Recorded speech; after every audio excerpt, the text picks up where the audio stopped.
Shalom saudara-saudari yang dikasihi Tuhan.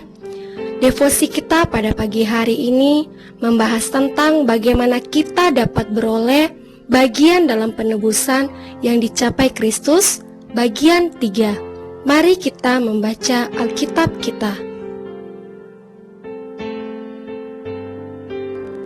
Yohanes 3 ayat 3-6.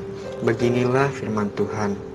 Yesus menjawab, katanya, "Aku berkata kepadamu, sesungguhnya jika seorang tidak dilahirkan kembali, ia tidak dapat melihat kerajaan Allah."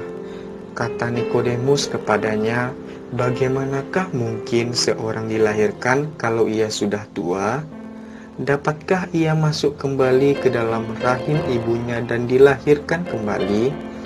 Jawab Yesus, "Aku berkata kepadamu, sesungguhnya jika seorang tidak dilahirkan dari air dan roh, ia tidak dapat masuk ke dalam kerajaan Allah.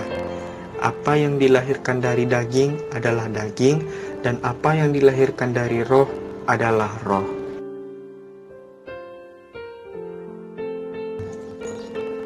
Bagaimana kita dapat beroleh bagian dalam penebusan yang dicapai Kristus? Roh Kudus juga memainkan peran yang penting dalam penebusan umat Allah. Kematian Yesus cukup berharga untuk membayar dosa-dosa seluruh dunia. Namun, itu hanya berlaku bagi orang-orang yang mempercayainya sebagai juru selamat. Roh Kudus adalah pribadi Allah yang bekerja dalam hati manusia untuk membuat mereka percaya kepada Yesus. Itulah arti dari jawaban untuk pertanyaan minggu ini ketika dikatakan bahwa Roh Kudus secara efektif menerapkan penebusan Kristus kepada diri kita. Kita mengeraskan hati terhadap Allah. Akibat keadaan kita hanya menginginkan apa yang kita inginkan, bukan apa yang Allah inginkan. Dengan kekuatan sendiri, kita tidak dapat memahami kebutuhan kita akan juru selamat.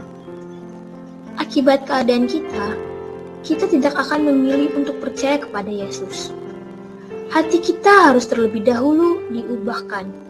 Baru kemudian kita dapat bertobat dari dosa kita dan percaya. Hanya Roh Kuduslah yang dapat mengubah hati. Perubahan hati yang dilakukan oleh Roh Kudus itu adalah perubahan yang luar biasa, sehingga Alkitab menyatakannya sebagai kelahiran baru. Perubahan hati inilah yang dimaksudkan Yesus pada saat dia berbicara mengenai dilahirkan kembali atau dilahirkan dari roh. Tuhan Yesus, terima kasih buat firman-Mu hari ini. Kami bersyukur dapat hidup hari ini. Dan biarlah kiranya Roh Kudus-Mu dapat mengubah hati kami masing-masing dengan luar biasa. Amin.